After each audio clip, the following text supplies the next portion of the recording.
Hello friends, welcome to Kargi classes. Date आज की 13 नवंबर 2021 और देख लेते हैं इंडियन एक्सप्रेस की इंपॉर्टेंट न्यूज़ जो अभी हम इस वीडियो में डिस्कस करेंगे। फर्स्ट न्यूज़ है वो है कि अभी क्रिप्टो करेंसी को लेकर के कोई क्लैरिटी नहीं है और पार्लियामेंट्री स्टैंडिंग कमेटी ने अभी इंपॉर्टेंट स्टेक होल्डर्स की मीटिंग बुलाई है, एक्सपर्ट्स की मीटिंग बुलाई है, तो उस पॉइंट ऑफ व्यू से देखेंगे। दूसरा, इधर पाकिस्तान की तरफ से ये स्टेटमेंट दिए गए हैं कि जो इंडिया अफ़गानिस्तान के लोगों के लिए 50,000 टन गेहूं सप्लाई करना चाहता है पाकिस्तान की टेरिटरी से होते हुए, तो बोला हम उसको फेवरेबली कंसिडर करेंगे। पर पॉइंट ये है कि जब इसमें कुछ सिक्योरिटी कंसर्न्स या फिर कुछ मुद्दे हैं जिनको लेकर के भी बातचीत की जाएगी, तो कम से कम एक सिग्नल तो आया नहीं। इतने दिनों से एक रिक्वेस्ट डाली हुई थी इंडिया की, उसके ऊपर कोई एक्शन ही नहीं आ रहा था, पर यह स्टेटमेंट दिया है पाकिस्तान के प्राइम मिनिस्टर ने।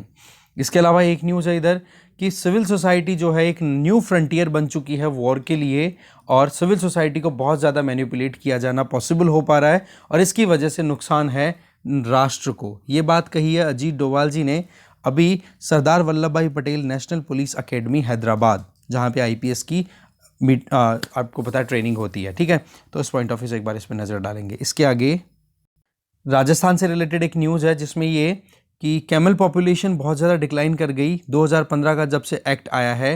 तो रिपोर्ट आई है अभी एक एक्सपर्ट कमेटी की, है ना, तो उन्होंने हाई कोर्ट को ये कहा है कि इस एक्ट में कुछ चेंजेस लाने की ज़रूरत है।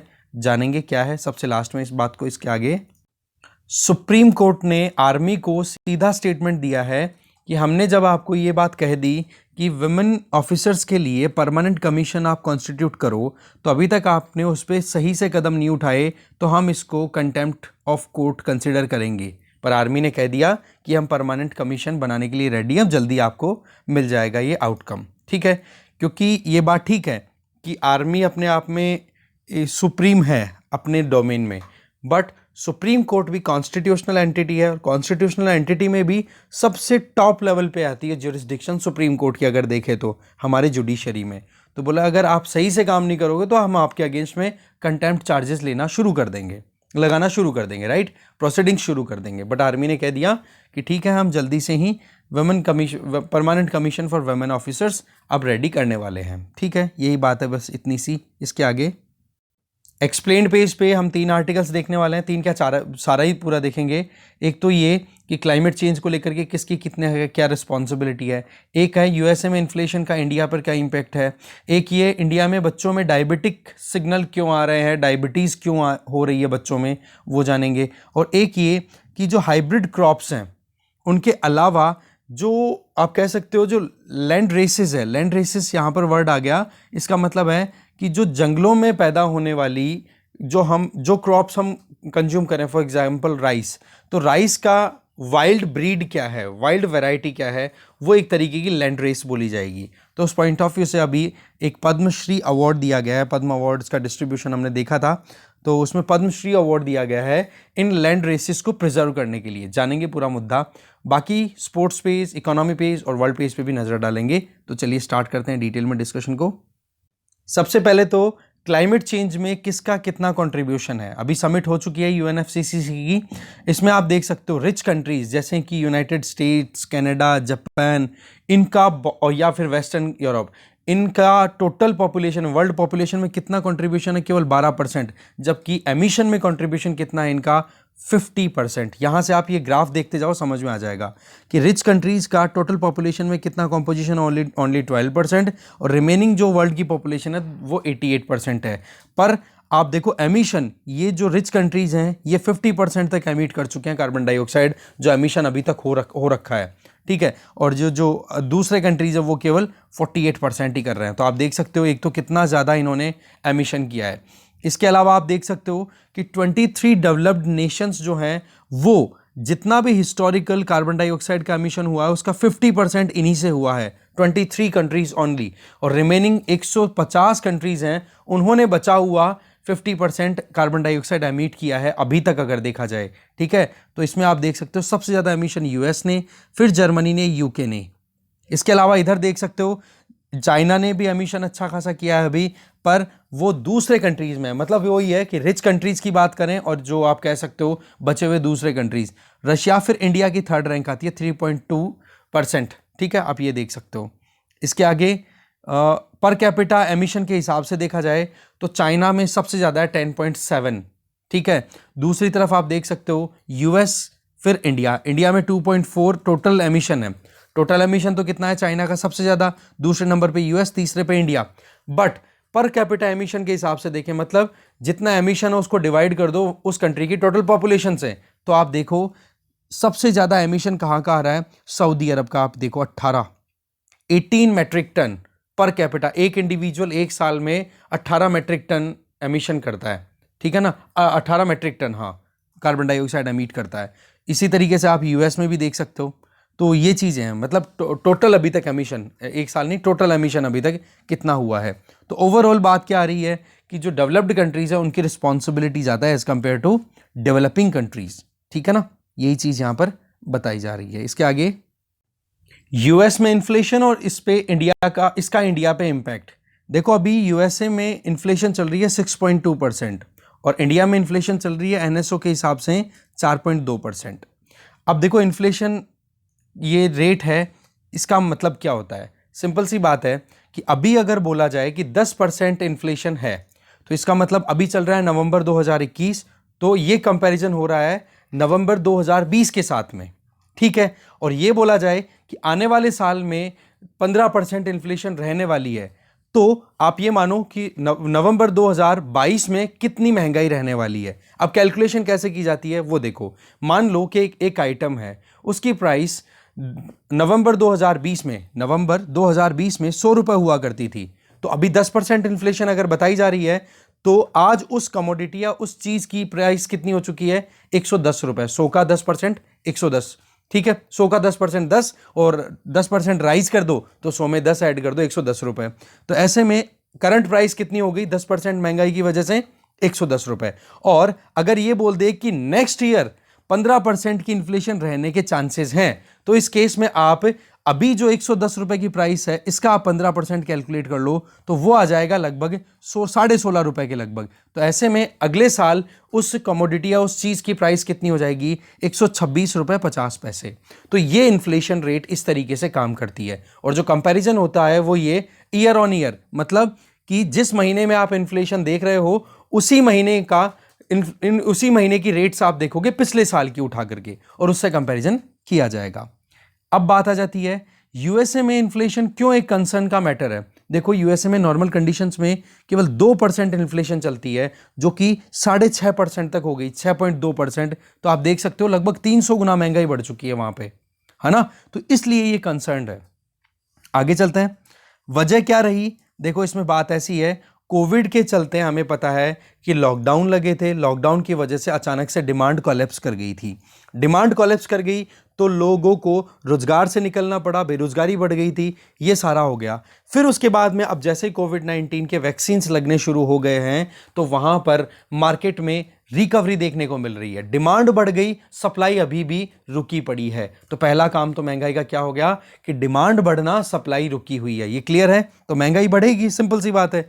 दूसरी चीज, जो अकोमोडेटिव स्टांस है, गवर्नमेंट के द्वारा जो पैसे दिए जा रहे हैं लोगों के हाथों में, उसकी वजह से लोगों के हाथ में पैसा बढ़ रहा है, तो कंज्यूमर भी तो डिमांड करेंगे ना। अगर पैसा उनके हाथ में होगा तो वो भी एक महंगाई का कारण है कि मार्केट में जो डॉलर्स का सर्कुलेशन है वो बढ़ चुका है। तो ये चीजें हैं जिनकी वजह से वहां पर महंगाई बढ़ रही है, ठीक है। और महंगाई में आपको पता ही है कि जब तक सप्लाई प्रॉपर नहीं होगी तब तक ये प्रॉब्लम कंटिन्यू रहती है। अब बात यह है कि क्या ये महंगाई का जो ट्रेंड है ये यूएस स्पेसिफिक फिनोमेना है? बिल्कुल नहीं। जर्मनी, चाइना, जापान, यहाँ पर ऑलरेडी प्रॉब्लम का सामना कर रहे हैं वो कंट्रीज। इसी तरीके से प्रॉब्लम आ रही है जहाँ पर महंगाई लगातार बढ़ रही है, सप्लाई हो नहीं रही है और डिमांड बढ़ चुकी है। इसके अलावा अगर देखें तो जापान में पिछले 40 साल का हाईएस्ट इन्फ्लेशन चल रहा है अभी। अब बात आ जाती है इंडिया की। देखो इंडिया में तो इन्फ्लेशन प्री पैंडेमिक एरा में ही अच्छा खासा था, ये तो पैंडेमिक ने आकर के और ज्यादा परिस्थिति बिगाड़ दी। रिजर्व बैंक ऑफ इंडिया को जो बैंड दिया हुआ है इन्फ्लेशन का, वो है 2 से 6%, 4 ± 2%। इसका मतलब 2 से 6% के बीच में अगर इंडिया में इन्फ्लेशन रहती है तो वो अंडर कंट्रोल कंसिडर की जाती है। तो हमारे यहाँ पर तो क्या है कि पहले से इन्फ्लेशन अच्छी खासी थी, अब रही सही में पैंडेमिक ने और ज़्यादा मुश्किलें पैदा कर दी। और वही चीज़ है कि इंडिया में अभी कुछ एक डेढ़ महीने पहले जाकर के इन्फ्लेशन रेट जो है वो 5% के नीचे आई है। ये तो इंडिया में भी अच्छी खासी 6 के ऊपर चल रही थी। ये जो बैंड था 6% वाला, इसको क्रॉस कर रही थी। तो इंडिया में भी ये ट्रेंड कंटिन्यू है। फिर बात आ जाती है कि इन्फ्लेशन क्या चिंता की बात है। देखो, बात ऐसी है कि इंडिया में इन्फ्लेशन हाई बनी रहती है। अब डिमांड तो इतनी ज़्यादा रिकवर हो नहीं पा रही है, क्योंकि हमारे यहाँ पर अभी जो एक इनकम है ना कंज्यूमर्स की, वो इतनी नहीं बढ़ पा रही है। तो इसको अभी मैनेजेबल बताया जा रहा है, ट्रांजिशनरी बताया जाता है।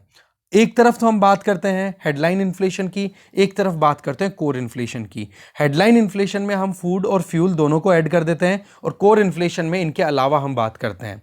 तो कोर इन्फ्लेशन है ना, वो थोड़ी वरिंग है, मतलब थोड़ी बहुत चिंता का कारण बन रही है, क्योंकि वो हाई लेवल पे चल रही है ना। अभी आप देख सकते हो कोर इन्फ्लेशन हमारे यहाँ पर 6% के लगभग चल रही है, जो कि अपने आप में बहुत ही इंपॉर्टेंट है, क्योंकि हेडलाइन इन्फ्लेशन में तो फूड एंड फ्यूल होता है। अब फूड एंड फ्यूल तो दोनों में फ्लक्चुएशन आता रहता है, तो उसकी वजह से अगर महंगाई बढ़े तो इतनी ज़्यादा चिंता की बात नहीं होती। पर अगर कोर इन्फ्लेशन बढ़ी हुई है तो वो चिंता की बात है, और यही पॉइंट है। अब बात यह है कि यूएसए में इन्फ्लेशन बढ़ गई तो उसका इंडिया पे इंपैक्ट क्या है। देखो, अगर ग्लोबल मार्केट में इन्फ्लेशन बढ़ रही है ना, तो वो डेवलपिंग कंट्री इंडिया जैसे कंट्रीज के लिए चिंता की बात है, क्योंकि हम बहुत कुछ इंपोर्ट करते हैं बाहर से मंगाने वाली। अब बाहर जब महंगाई बढ़ चुकी है तो हम क्या इंपोर्ट करेंगे, हम इंपोर्ट करेंगे तो हमें भी तो पैसा ज़्यादा देना पड़ेगा ना, तो हमारे लिए कॉस्टली अफेयर हो जाएगा, पहली चीज़। दूसरी ज़्यादा चिंता की बात इसलिए है कि यूएसए जैसी एडवांस इकोनॉमीज में अगर इन्फ्लेशन ज़्यादा होती है तो इसका मतलब क्या हो गया, वहाँ पर डॉलर्स का सर्कुलेशन ज़्यादा है, तो उसको रोकने के लिए वहाँ का सेंट्रल बैंक क्या करेगा कि डॉलर्स को एब्जॉर्ब करेगा मार्केट से। अब वो एब्जॉर्ब करेगा तो क्या होगा, टाइट मॉनेटरी पॉलिसी लाई जाएगी कि नहीं, इंटरेस्ट रेट बढ़ाएगी जाएगी कि नहीं। अब इंटरेस्ट रेट अगर बढ़ेगी तो मार्केट से पैसा एब्जॉर्ब कर लेगा फेडरल रिजर्व। अब मार्केट से अगर डॉलर अगर कम होने लग गए तो आप देख सकते हो कि इंडिया में जो इन्वेस्टमेंट है वो बाहर निकलना शुरू हो जाएगा। अब इंडिया में जो फॉरेन प्लेयर्स ने इन्वेस्ट कर रखा है वो अगर इंडियन इकोनॉमी से पैसा बाहर निकालेंगे तो इंडिया के लिए और ज़्यादा मुश्किलें हो जाएंगी। क्यों, हम एक डेवलपिंग कंट्री हैं और हम चाहते हैं कि और पैसा बाहर से आए हमारे यहाँ पे इन्वेस्टमेंट के तौर पर, हमारी इकोनॉमिक एक्टिविटीज़ राइज हों। तो इसके लिए हमारी कंपनीज को और ज़्यादा इंटरेस्ट देना पड़ेगा, तब जाकर के बाहर के इन्वेस्टर्स इंडिया के लिए अट्रैक्ट होंगे। तो पहला नुकसान तो ये हो जाएगा कि इंडिया से पैसा बाहर निकलना शुरू हो जाएगा, डॉलर्स बाहर निकलने शुरू हो जाएंगे, इन्वेस्टमेंट बाहर निकलना शुरू हो जाएगा। दूसरा, मॉनेटरी पॉलिसी की अगर बात करें तो हमारे यहां पर जैसे ही यूएस फेडरल रिजर्व अगर इंटरेस्ट रेट राइज करता है तो हमारे यहां पर भी तो मजबूरन आरबीआई को इंटरेस्ट रेट को राइज करना पड़ेगा। क्यों, नहीं तो फिर मार्केट में डॉलर का जो क्वांटिटी है वो कम हो जाएगा, और रुपए की क्वांटिटी अगर ज्यादा बनती रही तो रुपया वैसे ही डिवैल्यूएट हो रहा है, बहुत बुरा परफॉर्म कर रहा है डॉलर के कंपैरिजन में, तो और ज्यादा डाउन चला जाएगा। तो इंपोर्ट हमारे लिए महंगा पड़ेगा कि नहीं, हमें ज्यादा डॉलर्स में, $1 के कंपैरिजन में ज्यादा रुपए खर्च करने पड़ेंगे कुछ भी अगर इंपोर्ट करेंगे। तो ऐसे में हमारे यहां पर इन्फ्लेशन और बढ़ सकती है। तो इस तरीके से यूएसए में या डेवलपिंग कंट्रीज में अगर इन्फ्लेशन बढ़ती है तो उसकी चिंता या उसका इफेक्ट जो है वो हमारे ऊपर भी है। ठीक है, आगे चलते हैं। नेक्स्ट आर्टिकल है कि इंडियन बच्चों में क्यों डायबिटीज के सिग्नल आ रहे हैं जल्दी उम्र में ही। अभी देखो, पिछले 3 दशकों की बात है, लगभग 700 पुणे की 700 फैमिलीज के ऊपर रिसर्च की गई, और उसमें मेन फोकस था 3rd जनरेशन पे, दादा दादी, माँ बाप, फिर उसके बाद में पोता पोती, 3rd जनरेशन की। तो उसमें यह देखा गया कि हाई ग्लूकोज कंटेंट मिला बच्चों के ब्लड सैंपल्स में। तो ये आप कह सकते हो कि प्री डायबिटिक सिचुएशन है। हमें बहुत ज़्यादा ज़रूरी है कि एक डायबिटीज़ प्रिवेंशन स्ट्रेटजी तैयार कर ली जाए, नहीं हमारे छोटे बच्चों के अंदर डायबिटिक सिम्टम्स बहुत ज़्यादा आने लग गए हैं। ठीक है, इसके लिए देखो, ये KEM हॉस्पिटल के द्वारा पुणे में ये पूरा रिसर्च कराया गया था, उसके ऊपर बताया जा रहा है। खैर, इसमें देखो हमारे यहाँ पर ग्लूकोज कंटेंट, या फिर आप कह सकते हो कि बॉडी में जो इंसुलिन हार्मोन जो रिलीज होता है, हार्मोन जो पेनक्रियाज रिलीज करता है, उसका कंटेंट कितना है उसके हिसाब से मेजर किया जाता है। तो रिसर्चर्स ने क्या देखा कि ग्लूकोज और इंसुलिन कॉन्सेंट्रेशन, इसके अलावा उम्र कौन सी बच्चों की, 6, 12, 18, इन तीनों एज ग्रुप के बच्चों में ये रिसर्च की गई। तो ये देखा कि 37% मैन और 18% वुमेन, उनमें आप देखो कि ग्लूकोज लेवल एलिवेटेड था, that means pre diabetic condition थी। मान के चलो कि 18 साल की उम्र के बच्चे जो थे उनमें 37% बच्चे जो लड़के थे और 18% जो लड़कियां थी, उनका हाल ये कि उनके प्री डायबिटिक कंडीशंस प्रिवेल कर रही हैं। मतलब आने वाले टाइम पे अगर सही ट्रीटमेंट नहीं लिया तो वो डायबिटिक पेशेंट बनेंगे। दूसरा, आधे से ज्यादा बच्चों के अंदर, 18 साल से कम के जो बच्चे थे उनके अंदर अंडरवेट देखा गया। अंडरवेट का मतलब कि जो बॉडी मास इंडेक्स है उसको मेजर करें तो 18.5 किलोग्राम पर स्क्वायर मीटर का अगर एरिया ले हमारी बॉडी का, उससे भी कम आ रहा था। दैट मीन्स जितना हाइट के हिसाब से उनका वजन होना चाहिए वो नहीं आ रहा था। तो इन सारी चीजों के पीछे बहुत मुश्किलें थी। तो मुश्किलें क्या मतलब, अपने आप में चैलेंजिंग है, ये करेक्ट करना पड़ेगा हमें, ठीक है। इसके साथ साथ में बच्चे, अगर मतलब कोई लेडी है जो कि प्री डायबिटिक है या उनके डायबिटीज होने का स्कोप या ऑलरेडी है, तो जब वो कंसीव करते हैं तो उनके भी बहुत ज़्यादा चैलेंजेस रहते हैं, जो बच्चा होगा उसके भी, ठीक है। अब बात आ जाती है कि कितना वाइड स्प्रेड है। तो WHO की अगर रिपोर्ट के हिसाब से देखें तो इंडिया में लगभग टोटल पॉपुलेशन का 8.7% इंडिविजुअल्स जो कि 20 से 70 साल की उम्र के हैं, उनमें 8.7% डायबिटिक पॉपुलेशन है। आप मान के चलो कि 77 मिलियन, लगभग 7.5 करोड़ से ज़्यादा लोग डायबिटिक पेशेंट हैं हमारे यहाँ पर इंडिया में। इसके अलावा फर्स्ट न्यूट्रिशनल नेशनल सर्वे 2016 से 18 के बीच में जो कंडक्ट कराया गया था union ministry of health and family welfare, UNICEF और पॉपुलेशन काउंसिल के द्वारा, तब देखा गया कि हमारे यहाँ पर डायबिटीज लगातार बढ़ता चला जा रहा है। और इसका डेटा फिर रिलीज हुआ तो सर्वे में क्या निकल के आया था कि हर 10 बच्चों में से एक बच्चा जिसकी उम्र 5 से 9 साल हो, है ना, हर 10 में से एक बच्चा हमारे प्री डायबिटिक कंडीशन में है। इसका मतलब, और 1% ऑलरेडी डायबिटिक है। अब आप मान के चलो कि 2% बच्चे तो, हाँ, मतलब हर 10 में से 2 बच्चे जिनकी उम्र 5 से 9 साल है वो ऑलरेडी डायबिटीज के शिकार हो रखे हैं। और इसके पीछे वजह क्या है? एक तो रैपिड अर्बनाइजेशन, लगातार शहरीकरण बढ़ना।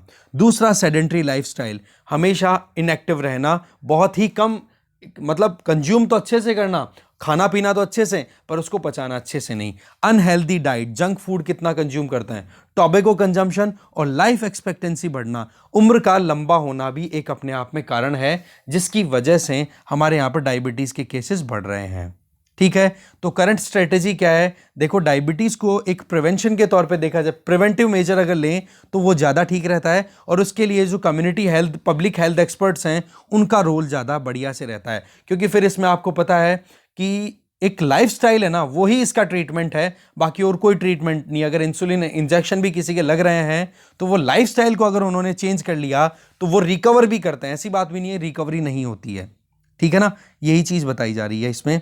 फिर आगे कंट्री वाइड स्टडी, और या फिर हम रिकमेंडेशन पॉइंट ऑफ व्यू से देखिए क्या करना चाहिए, तो इंडिया जैसे कंट्रीज़ में हमें फोकस करना होगा बच्चों की और औरतों की हेल्थ पे। इसके अलावा मैटरनल जो न्यूट्रिशन है, कम से कम तब जब वो प्रेग्नेंट हैं उस टाइम पर तो पूरा प्रिवेंशन रखना होगा। मतलब आप कह सकते हो कि उस टाइम पर तो डायबिटीज़ ना हो कम से कम उनके, नहीं तो फिर बाद में जो होने वाला बच्चा होता है उसके भी कंटिन्यूटी बनी रह सकती है, ठीक है। तो यही चीज़ बताई जा रही है यहाँ पर इस रिपोर्ट में या इस आर्टिकल में। आगे चलते हैं। नेक्स्ट आर्टिकल है कि हाइब्रिड क्रॉप्स की एज में आज हम कितनी सारी वैरायटी के चावल खाते हैं, और उनमें भी जो लेबोरेटरीज हैं उनमें जीन्स को डिराइव किया जाता है या फिर कुछ ना कुछ वेरिएशन लाए जाते हैं। तो ऐसे हाइब्रिड क्रॉप्स तैयार की जाती है। उस एज में हम कितना इतनी इंपॉर्टेंस दी जा रही है कि लैंड रेसेस को प्रिजर्व किया जाए। लैंड रेसेस क्या होती हैं वो अगर समझे तो यहां पर आप देखो कि जो naturally occurring commonly cultivated crops का वेरिएंट होते हैं। फॉर एग्जांपल, हम जो चावल खाते हैं या फिर गेहूं खाते हैं वो तो हो गए कौन से, कि हमारे खेतों में जो तैयार हो रहा है वो, और उसके लिए हम बीज खरीदते हैं मार्केट से। तो ये तो क्या हो गया, हाइब्रिड क्रॉप है। अब अगर इन्हीं का एक वेरिएंट जो कि जंगल में खुद ही खुद से डेवलप हो रहा है तो वो क्या हो गया, लैंडरेस। क्लियर है यहां तक? तो ऐसे में देखो, जो पद्मश्री अवार्ड है वो महाराष्ट्र में सीड मदर, जिनका नाम है राईबाई पोपेरे, उनको सीड मदर भी बोला जाता है, जो कि अकोले तालुका अहमदनगर महाराष्ट्र से बिलोंग करती हैं, और उनको पद्मश्री अवार्ड दिया गया है क्योंकि उन्होंने बहुत सारे hundreds of land races, that means wild variety of commonly grown crops, मतलब गेहूं, चावल, दालें जो हम खुद उगा करके खाते हैं, उनका जो जंगलों में जो वेरिएंट उनका है उनको प्रोटेक्ट करने का इन्होंने काम किया, ठीक है। और उसी चीज के लिए इनको पद्मश्री अवार्ड दिया है। अब आप देखो आज की सिचुएशन क्या है, क्लाइमेट चेंज हो रहा है। अब क्लाइमेट चेंज के लिए लेबोरेटरी, हम जितना लेबोरेटरी में डेवलपमेंट करेंगे उसके बजाय जो ऑलरेडी लैंड रेसेस हैं, लैंड रेसेस का मतलब आप समझ गए अभी, जो वाइल्ड एरियाज में जो कॉमनली ग्रोन क्रॉप्स हैं उनकी वैरायटी जो जंगलों में मिलती है, राइट, तो उनको अगर हम रिसर्च कर लें कि वो इतने लंबे समय तक कैसे सरवाइव कर रही हैं, क्योंकि उन्होंने खुद से खुद को डेवलप किया होगा, उन प्लांट्स ने, उनकी जो वैरायटी है उन्होंने, तो अगर उस पर अगर सही से रिसर्च हो जाए तो पता पड़ जाएगा कि हम कैसे हमारी डाइवर्सिटी को प्रोटेक्ट कर सकते हैं, कैसे क्लाइमेट चेंज जैसे बड़े थ्रेट को हम मैनेज कर सकते हैं। तो यही चीज़ है। क्वेश्चन बन सकता है कि लैंड रेसेस, रिसेंटली टर्म एक न्यूज़ में थी, इसका मतलब क्या है, तो आपको आंसर मिलना चाहिए। दूसरा, लैंड रेसेस या बायोडाइवर्सिटी को प्रोटेक्ट करने से कितना फायदा हो सकता है, और इसके लिए पद्मश्री अवार्ड भी मिला है। ये एक तरीके से वुमेन एम्पावरमेंट का काम भी हो गया। दूसरा, लोकल जो इश्यूज हैं उनको टैकल करने के लिए लोकल लोगों को आप प्रमोट करोगे तो उसका कितना फायदा होगा, ये सारी, और क्लाइमेट चेंज जैसे बड़े भारी चीजें जिसके ऊपर बड़े बड़े इंटरनेशनल प्लेटफॉर्म से बातचीत हो रही है, उनके लिए एक सोल्यूशन है कि कैसे हम फूड सिक्योरिटी, बायोडाइवर्सिटी, इनको हम प्रोटेक्ट कर सकते हैं। ठीक है, तो यही चीज यहां पर बताई जा रही है। ठीक है, इनको हेल्प भी की गई है बहुत ज़्यादा। BAIF करके एक ग्रुप है, वो काम कर रहा है। ठीक है, इन्होंने कितने बीज किसके क्या बचाए हैं वो भी बता रही है यहाँ पर। ठीक है, और वे फॉरवर्ड क्या है, वे फॉरवर्ड ऐसा है कि देखो जो ये लैंड रेसेस हैं इनके बारे में इतना कुछ डिटेल में तो पता पड़ा नहीं है अभी, रिसर्च अभी अर्ली स्टेज पे चल रही है। बाकी ये है कि इन लैंड रेसेस के बारे में जब रिसर्च हो जाएगी तो क्लाइमेट रेजिलिएंट एग्रीकल्चरल पैटर्न को हम डेवलप कर पाएंगे। साथ में न्यूट्रिशनल प्रोफाइलिंग भी की जा पाएगी, जिससे कि अगर कोई भी खाना हम कंज्यूम करते हैं, कोई भी फूड इनटेक हम कर रहे हैं, तो उसमें हम कैसे पोषक तत्वों को बढ़ा सकते हैं, वो भी हेल्प मिल जाएगी। ठीक है, तो ये चीज़ें बताई जा रही है इस पूरे आर्टिकल में जो कि हमने देखा। आगे चलते हैं। नेक्स्ट आ गए हम फ्रंट पेज पे। देखो, क्रिप्टो को लेकर अभी तक कोई क्लैरिटी नहीं है, और पार्लियामेंट्री स्टैंडिंग कमेटी ने जितने भी स्टेक होल्डर्स हैं जैसे RBI, सेबी और कुछ एक्सपर्ट्स, उनकी मीटिंग बुलाई है कि क्या किया जाए इस क्रिप्टो करेंसी को या क्रिप्टोज को टैकल करने के लिए। देखो, अभी तक कोई भी आउटकम निकल नहीं पा रहा है। क्रिप्टो के लिए ऑलरेडी मीटिंग बुलाई जा रही है, जिस मीटिंग का नाम क्या होगा, थीम क्या है उस मीटिंग का, कि क्रिप्टो फाइनेंस अपॉर्चुनिटी है या फिर ये चैलेंज है। ठीक है, अब इसमें देखो फाइनेंस मिनिस्ट्री ने देखो पहले से ही बहुत सारी मीटिंग्स बुला रखी है कि क्या किया जाना चाहिए, कैसे क्रिप्टो करेंसीज को टैकल करना चाहिए। अब देखो, रिजर्व बैंक ऑफ इंडिया और सेबी, इन्होंने तो अपनी तरफ से रेड फ्लैग पहले से रेज कर रखे हैं। रिजर्व बैंक ऑफ इंडिया तो इसलिए रेज करके रखता है कि क्रिप्टो करेंसीज के लिए कोई सेंट्रल बैंकिंग सिस्टम नहीं है, और इनमें जो वॉलेटिलिटी है उसकी वजह से हमारी इकोनॉमी को बहुत ज़्यादा नुकसान पहुंच सकता है। Securities and exchange board of India ये कहता है कि हम बिटकॉइन को या फिर जो क्रिप्टो करेंसीज हैं इनको एसेट की तरह इसलिए कंसिडर नहीं कर सकते क्योंकि हमारे पास में कोई गारंटी नहीं है कि जो इन्वेस्टर हैं उनका पैसा बचेगा। अगर डूब गया तो हम कैसे बचाएंगे, हमारे पास में कुछ इसका एविडेंस अवेलेबल नहीं है। तो इसको फाइनेंशियल एसेट माना जाए या फिर इसको करेंसी मानी जाए या फिर इसको क्या चीज किस तरीके से ट्रीट किया जाए, इस बात को लेकर के डिस्कशन होने वाला है। और इसमें देखो, RBI के गवर्नर शक्तिकांत दास जी ने तो अपनी तरफ से क्लियर कह दिया कि ये जो मुद्दा है ये देखो गवर्नमेंट के कंसिडरेशन में है, गवर्नमेंट जल्दी ही कुछ कर लेगी, पर इस मुद्दे से डील करने में बहुत ज़्यादा मुश्किलें हैं, क्योंकि मैक्रो इकोनॉमिक और financial stability point of view से देखें तो क्रिप्टो करेंसीज बहुत ज़्यादा वॉलेटाइल हैं। इसलिए हम इसको लीगल टेंडर कंसिडर करें ऐसा तो हो नहीं सकता। हाँ, ये हो सकता है कि इसको एक एसेट बना दिया जाए, पर एसेट बनाने के लिए भी सेबी ने क्वेश्चन मार्क लगा दिया कि भाई स्टॉक एक्सचेंज में अगर कोई इन्वेस्ट करता है तो उसकी तो हम गारंटी देते हैं कि हाँ भाई इस कंपनी के शेयर्स हैं और इस कंपनी के अगर वो कंपनी रिटर्न नहीं करती है पैसे, अगर कोई निकालना चाहता है या कंपनी बैंकरप्ट हो जाती है, बर्बाद हो जाती है, तो उस केस में उसके एसेट को बेच करके हम पैसा निकाल करके इन्वेस्टर्स को कुछ तो रिटर्न करेंगे। पर बिटकॉइंस में तो हमारे पास में कुछ है ही नहीं, बेचेंगे क्या? तो ये बहुत बड़ा सवाल है कि बिटकॉइन को क्या ट्रीटमेंट मिलना चाहिए। ठीक है, इसी के ऊपर अब मीटिंग होगी, आउटकम जो भी होगा वो टाइम पे देखेंगे। आगे चलते हैं, आगे आ जाओ। Civil society new frontier of war बन चुकी है, ये बात कही जा रही है हमारे national security adviser Ajit Doval ji के द्वारा। देखो, इनके द्वारा ये सिविल सोसाइटी में देखो ये सब आ जाते हैं, जो भी सोशली एक्टिव रहने वाले लोग, जो इंटरेस्ट ग्रुप्स हैं वो भी सिविल सोसाइटी में आ गए। वुमेन एम्पावरमेंट, एनवायरमेंटल कंसर्न्स को लेकर के जो अपनी बात उठाते हैं वो लोग भी आ गए। NGOs हैं, इन सबको मिला करके जो कि सिविल कम्युनिटी के लिए आवाज उठाते हैं वही सिविल सोसाइटी के लोग हैं। तो बोले ये न्यू फ्रंटियर बन चुका है। वजह कि बोले इनके अंदर मैनिपुलेशन बहुत है। इसके लिए देखो, इसका छोटा सा एग्जांपल है कि इन्होंने क्यों ये कंसर्न रेज किए हैं कि सिविल सोसाइटी में जो भी एक्टिविस्ट हैं उनमें से कुछ सिविल सोसाइटीज तो जानबूझ के बनाई जाती है जिससे कि हमारे कंट्री में इंस्टेबिलिटी लाई जाए। फॉर एग्जांपल, अगर फंडिंग की बात की जाए, अगर चाइना और पाकिस्तान मिलकर के कहीं अपनी गुटबंदी के चलते इंडिया में इस तरीके से माहौल क्रिएट कर दे कि मतलब कोई भी डेवलपमेंटल प्रोजेक्ट हो रहा हो और उस प्रोजेक्ट के लिए अगेंस्ट में आकर के किसी एनजीओ को ये लगे कि मतलब किसी एनजीओ को चाइना और पाकिस्तान से फंडिंग आ रही है और उस चाइना और पाकिस्तानी फंडिंग के बेसिस पे उस एनजीओ को ये कहा जाए कि भाई आप जाओ और ये काम नहीं होने देना है और वहां से लोगों के लिए आवाज उठा लो, ठीक है। तो ऐसे में अपने आप में ये जो सिविल सोसाइटी है ये कंट्री के लिए, नेशन के लिए थ्रेट हुआ कि नहीं। इसीलिए इन्होंने बोला कि ये न्यू फ्रंटियर ऑफ वॉर हो चुका है।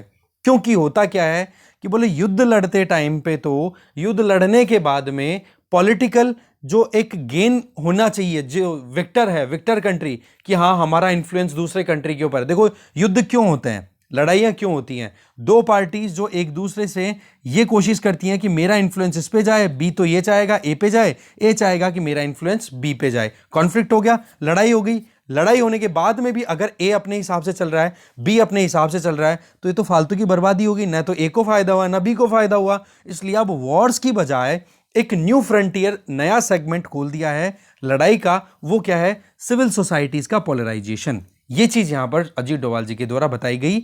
और ये अभी हैदराबाद में जो पुलिस एकेडमी है, सरदार वल्लभ भाई पटेल नेशनल पुलिस एकेडमी, वहां पर ये प्रोबेशनरी ऑफिसर्स को अपनी तरफ से स्टेटमेंट दे रहे थे, स्पीच दे रहे थे।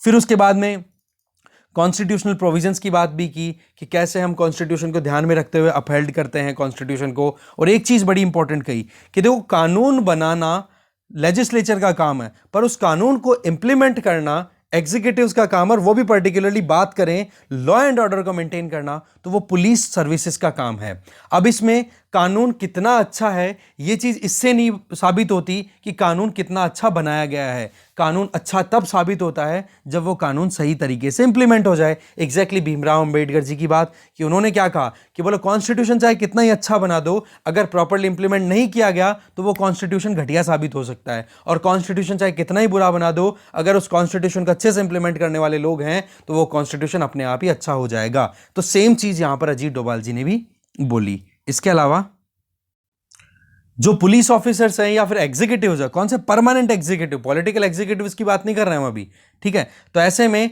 जो इंडिविजुअल्स हैं, पुलिस में काम करने वाले सिविल सर्वेंट जो हैं, उन लोगों को रूल ऑफ लॉ मेंटेन करना जरूरी है। और साथ में करप्ट और पार्टीशन इंडिविजुअल्स को हटाना जरूरी है। पार्टीशन का मतलब जिसके ऊपर पॉलिटिकल पार्टीज का इंफ्लुएंस हो, या फिर जो कमजोर हैं उन लोगों को आगे, मतलब कह सकते हैं कि सबको कमजोर नहीं होना चाहिए पुलिस ऑफिसर्स को। ये चीज यहां पे इन्होंने बोली है। या करप्ट नहीं होना चाहिए, या पार्टीशन का मतलब मैंने बता दिया कि आप किसी भी पॉलिटिकल पार्टी के इन्फ्लुएंस में नहीं रहो। आप केवल और केवल कॉन्स्टिट्यूशन को ध्यान में रखते हुए, लॉ को ध्यान में रखते हुए अपना काम करते चले जाओ, ठीक है। और साथ में यह भी कहा कि पुलिस या फिर मिलिट्री दोनों का ऑब्जेक्टिव क्या है कि हमारे कंट्री में पीस स्टैब्लिश हो, हमारी बॉर्डर सिक्योर हो। तो आज चाहे एक तरफ पाकिस्तान हो, दूसरी तरफ चाइना हो, चाहे म्यांमार हो, चाहे बांग्लादेश हो, हर तरफ अलग अलग तरीके के चैलेंजेस हैं। तो वहां पर पुलिस का रोल बहुत इंपॉर्टेंट है। और जो हमारी सेंट्रल पैरामिलिट्री फोर्सेज हैं उनके साथ मिलकर के पुलिस को काम करना होता है। और वही चीज इन्होंने, जो नए प्रोबेशनर्स अभी आईपीएस ऑफिसर्स निकल रहे हैं उनके लिए बात बोली गई है। आगे चलते हैं। फिर देखो नेक्स्ट न्यूज है, बाइडेन एडमिनिस्ट्रेशन जो है वो बिल्कुल रेडी है कि जो भी H1B वीजा होल्डर्स हैं जो कि यूएसए में काम करने के लिए जाते हैं, उनके स्पाउसेस को जो वीजा मिलता है दैट इज H4 वीजा, उसको अब ऑटोमेटिकली सेटल करने की बातचीत हो रही है। तो सबसे पहले H1B वीजा के बारे में हम जानते हैं। देखो जो भी टेक्निकली एक्सपर्टाइज इंडिविजुअल्स हैं जो कि यूएसए के बाहर के हैं, जैसे इंडियन, चाइनीज, वो लोग जो कि यूएसए की कंपनीज में काम करने के लिए यूएसए में जाते हैं और एक टाइम पीरियड के लिए फिक्स, और उतने टाइम के लिए काम करके फिर वो वापस आ जाते हैं अपने देशों में। तो इस तरीके के लिए इस तरीके के एम्प्लॉइज को यूएसए के द्वारा H1B वीजा दिया जाता है, जो कि एक तरीके का नॉन इमिग्रेंट वीजा है। दैट मीन्स जो लोग H1B वीजा लेकर के यूएसए में जाते हैं उन लोगों को केवल अपनी वहां पर वर्किंग देनी होती है, वहां पर वो सेटल होने के लिए लाइबल, सेटल होने का राइट उनके पास में नहीं है। तो कहने का मतलब कि वो फॉरेन वर्कर्स जिनको अपने ऑक्यूपेशन में स्पेशलिटी है, एक्सपर्ट है, जैसे कि इंफॉर्मेशन टेक्नोलॉजी इंडस्ट्री की बात करें तो expert engineers, doctors, technical expertise, ठीक है, प्रोफेसर्स, वो लोग। अब सवाल यह है कि H1B वीजा वाले जो चले गए वहां पे, वो तो चले गए। अब अगर लड़की है तो हस्बैंड हो गया जो इंडिया में है या फिर चाइना में है, और फिर लड़का है तो उसके फैमिली मेंबर हो गए। फैमिली मेंबर किसको कंसिडर किया जाएगा? यहां पर आप देखो कि जिसको H1B वीजा मिल गया उसका स्पाउस का मतलब जो काउंटर पार्ट है, ठीक है, वो, और साथ में बच्चे जिनकी उम्र 21 साल से कम है, उन लोगों को अब H4 वीजा जो है वो एलोकेट किया जाता है, जिससे कि वो H1B वीजा होल्डर्स के साथ में अपने फैमिली मेंबर जो कि यूएसए में है उनके साथ आकर के रह सकते हैं। नॉर्मली तो क्या होता है कि H1B वीजा होल्डर जो होते हैं ना, वो कोशिश ये करते हैं कि जल्दी से जल्दी वहां पर परमानेंट एम्प्लॉयमेंट मिल जाए और वो वहां की परमानेंट रेजिडेंट बन जाए यूएसए के। तो ऐसे में H4B वीजा देने से ट्रंप ने मना कर दिया था। पर अभी क्या है, H1B वीजा होल्डर्स के जो स्पाउस हैं या फैमिली मेंबर्स हैं, उनको अभी इश्यूएंस करने के लिए United states citizenship and immigration services ने अपनी तरफ से अप्रूवल देना शुरू कर दिया है कि हाँ, H4 वीजा के बेसिस पे जो भी H1B वीजा होल्डर के स्पाउसेस हैं, रिलेटिव्स हैं, मतलब बच्चे हैं, वो अब यूएस में आ सकते हैं। तो ये अपने आप में एक रिलीफ है इंडियंस के लिए और चाइनीज जो कि वहां पर जाके काम करते हैं उन लोगों के लिए। इसके आगे इकोनॉमी पेज पे एनके सिंह, देखो 15 फाइनेंस कमीशन के चेयरमैन एनके सिंह ने अभी कहा कि हमें tax to GDP ratio rise करना होगा। टैक्स टू जीडीपी रेशियो का मतलब कि हमारे देश की जीडीपी जितनी है उसका कितना परसेंट टैक्सेशन के तौर पे, रेवेन्यू के तौर पे इकट्ठा होता है, तो वो अभी 16 से 17% है। तो बोले ये बहुत ही कम है, हमें हमारा टैक्स बेस बढ़ाना होगा, कैसे भी करके जीडीपी के कंपैरिजन में टैक्स रेट जो है, टैक्स जो कलेक्शन है वो राइज करना होगा। इससे क्या होगा, पब्लिक एक्सपेंडिचर बढ़ पाएगा, सरकार जो है वो पैसा खर्च कर पाएगी। पहला काम तो ये बताया इन्होंने। दूसरी चीज इन्होंने बताई कि जो सरचार्जेस लगते हैं या फिर सेस लगते हैं, सेस का मतलब टैक्स एक बार लग गया उसके ऊपर टैक्स और लग गया, तो सेस जो होता है ना वो केवल और केवल सेंट्रल गवर्नमेंट अपने पास में रखती है। इसके लिए क्या कह रहे हैं वो कि आर्टिकल 269 और आर्टिकल 270 इनको आप अमेंड करो पार्लियामेंट के थ्रू, और इसमें अमेंडमेंट के बेसिस पे क्या किया जाए कि tax on tax, that means cess या सरचार्जेस हैं उनका हिस्सा उसको डिविजिबल पूल में लेकर के आओ, जिससे कि स्टेट्स को भी वो हिस्सा मिले, और स्टेट्स को जब हिस्सा मिलेगा तो स्टेट्स के पास में पैसा जाएगा तो वो भी फिर खर्च कर पाएंगे, तो पब्लिक एक्सपेंडिचर राइज होगा तो इकोनॉमी ऑटोमेटिकली बूस्ट हो जाएगी। पर प्रीवियस एक्सपीरियंसेस बेसिस देखें तो बहुत सारे स्टेट के फाइनेंस मिनिस्टर्स की अगर बात करें तो उनका ये कहना है कि जब से जीएसटी आया है तब से हमारी जो फाइनेंशियल ऑटोनॉमी है वो डिक्लाइन हो गई। इसमें ऑब्जेक्शन आता है एक तो तमिलनाडु की तरफ से और एक है केरला की तरफ से, ठीक है। इसके आगे अगर देखें तो जो फाइनेंशियल ऑटोनॉमी की बात करें ना, या फिर डेवोल्यूशन की बात करें कि जो टैक्स आ गया इकट्ठा हो गया, तो सेंट्रल गवर्नमेंट और स्टेट गवर्नमेंट्स में जो डिवीजन होता है उसमें चाइना और यूएस इंडिया से कई बेहतर परफॉर्म कर रहे हैं, जबकि इंडिया में हमारे यहाँ पर स्टेट्स को जितना डेवोल्यूशन वो मिलता कम है, ये चीज भी बताई जा रही है। तो ऐसे में इकोनॉमिक एक्टिविटीज को राइज करने के लिए बात बोली गई है। आगे चलते हैं।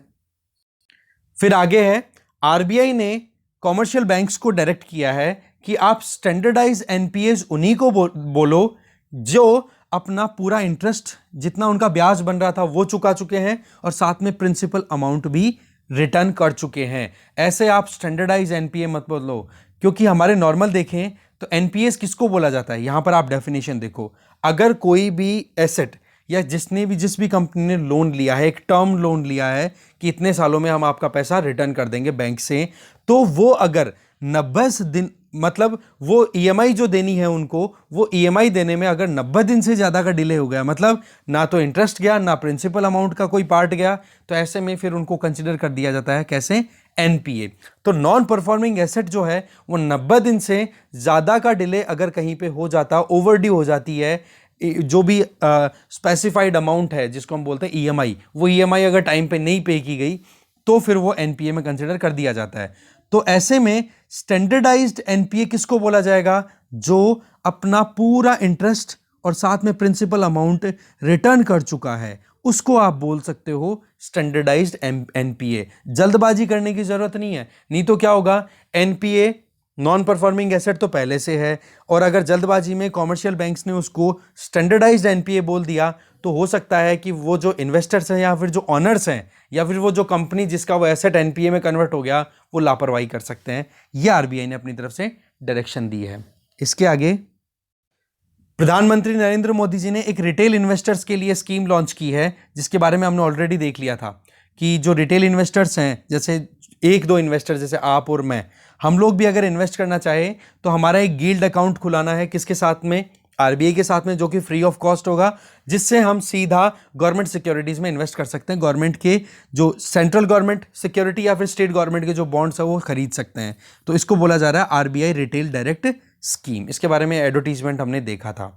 ठीक है, तो इस तरीके से यहां पर खत्म होता है इकोनॉमी पेज। आगे चलते हैं स्पोर्ट्स पेज में। देखो मैथ्यू वेड, जिन्होंने आप देख सकते हो अभी ऑस्ट्रेलिया को सेमीफाइनल जिताया, फाइनल में पहुंच गई Australian team T20 world cup में। तो इनकी स्टोरी है कि कैंसर से पीड़ित थे ये 16 साल की उम्र में, रिकवर किया, और उसके कलर ब्लाइंडनेस भी है इनके साथ में प्रॉब्लम, कलर नहीं पहचान पाते हैं। ठीक है, प्लम्बर की तरह भी काम किया हुआ है और एक कारपेंटर की तरह भी काम किया हुआ है, और आज वो वर्ल्ड में फेमस हैं। लगातार लगे रहो, आप भी ऐसे ही फेमस हो जाओगे। इसी तरीके से एक और individual ultimate warrior Rizwan, Mohammad Rizwan, ये इंडिविजुअल वर्ल्ड कप सेमीफाइनल जो ऑस्ट्रेलिया के खिलाफ हुआ था उसके 2 दिन पहले तक ये आईसीयू में था। ये इंडिविजुअल आप देखो यहाँ पर, या मैथ्यू हेडन का ये ट्वीट किया है उन्होंने कि no wonder Matthew Hayden called him a warrior, huge respect for Mohammad Rizwan, जिसने 2 रातें T20 वर्ल्ड कप सेमीफाइनल से पहले आईसीयू में बिताई और फिर सेमीफाइनल मैच में 67 रन स्कोर किया। तो ये वॉरियर्स हैं, इनसे आप सीख सकते हो बहुत कुछ, एक्सक्यूजेस देने की ज़रूरत नहीं है। और इस इंडिविजुअल को बहुत ज़्यादा सेटबैक्स का सामना करना पड़ा है, मोहम्मद रिजवान को। ये दोनों जो एग्जाम्पल दिए ना मैथ्यू वेड के और मोहम्मद रिजवान के, वो आपके लिए हैं, मोटिवेशन के लिए। सीखना है इनसे बहुत कुछ। ठीक है, अब चलते हैं राजस्थान की जो लास्ट न्यूज़ है उसको देखते हैं। देखो 2015 का जो एक्ट लाया गया था राजस्थान सरकार के द्वारा, उसके बाद कोशिश तो ये थी कि जो कैमल्स हैं उनको स्लॉटर ना किया जाए। कैमल को देखो स्टेट एनिमल भी डिक्लेयर कर दिया था, पर मुश्किलें ये हो गई हैं कि कैमल पॉपुलेशन है वो डिक्लाइन कर रही है लगातार, और ये रिपोर्ट सबमिट की गई है हाई कोर्ट ऑफ राजस्थान को। तो इस रिपोर्ट में क्या क्या रिकमेंडेशन दी है उससे पहले हम एक्ट का नाम जान लेते हैं। ये रहा आपके सामने एक्ट। अमेंडमेंट किया गया था Rajasthan camel prohibition and slaughter and regulation of temporary migration और एक्सपोर्ट एक्ट 2015। ये एक्ट लाया गया था 2015 में जब बीजेपी की सरकार चल रही थी, वसुंधरा राजे सरकार। तो इसमें यह था कि ऊंटों को एक्सपोर्ट करना है, ऊंटों की जो हलाली होती है, स्लॉटर होती है, बोलो उसको कैसे भी करके हमें बैन करना है, और साथ में इसको स्टेट एनिमल के तौर पे भी डिक्लेयर कर दिया था।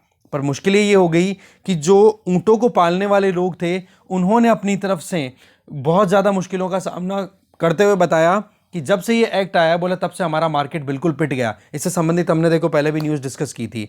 तो अभी फिर क्या, राजस्थान हाईकोर्ट ने सुओ मोटो कॉग्निजेंस लिया। जैसे रिपोर्ट देखी न्यूज़पेपर में, और न्यूज़पेपर में देखने के बाद देखा कि इसमें तो कुछ ना कुछ इंप्रूवमेंट आने चाहिए, और एक के पैनल कॉन्स्टिट्यूट किया, और उस पैनल ने अभी रिकमेंडेशन दी है कि देखो एक हमें सिक्योर, आप कह सकते हो कैमल ग्रेजिंग एरिया, मतलब जहां पर ऊंट चरते हैं ना उनके लिए सिक्योर एरिया हमें मेंटेन रखना होगा। दूसरा, कैमल मिल्क के लिए मार्केट डेवलप करना होगा, क्योंकि बहुत ज़्यादा आप कह सकते हो मेडिसिनल पर्पसेस में यूज़ हो सकता है कैमल मिल्क। तीसरा बताया कि कैमल रॉ मटेरियल है उनका ज़्यादा से ज़्यादा इन्वेस्टमेंट करवाना चाहिए। चौथी ये रिकमेंडेशन कि आप हेरिटेज को इंसेंटिवाइज करो, जैसे होटल्स हैं वहाँ पर कैमल प्रोडक्ट्स को आप शोकेस में लगाओ ना, जिससे कि लोगों को अवेयरनेस आए। इसके अलावा कैमल्स के लिए सेंचुरीज बनाई जाए, जिससे कि उनको वहाँ पर प्रोटेक्शन मिल सके कि कोई इलीगल हंटिंग ना कर दे उनकी। और साथ में ये जो राजस्थान कैमल वाला जो एक्ट है 2015 का, इसको अमेंड करो। और लास्ट में फंडिंग होनी चाहिए प्रॉपर, जिससे कि कैमल डेवलपमेंट स्कीम इंप्लीमेंट की जा सके, क्योंकि ये सारा जो कंसर्न है ना वो यहाँ से क्लियर हो जाएगा। आप यहाँ पर देखो कि 2012 में टोटल कैमल्स की पॉपुलेशन थी राजस्थान में 3.25 लाख, ठीक है, जो कि 2019 आते आते कितनी रह गई, 2.13 लाख। और फिर उसके बाद में एक एनजीओ है दैट जिसका नाम है लोक पशुपालक संस्थान, उसके सेक्रेटरी है हनवंत सिंह, उनका तो ये कहना है कि केवल 1.5 लाख ऊंट ही रह चुके हैं राजस्थान में। तो ये डिक्लाइन जो है ये सबसे बड़ी हेडेक है, इसीलिए ये सारी बातें हो रही हैं।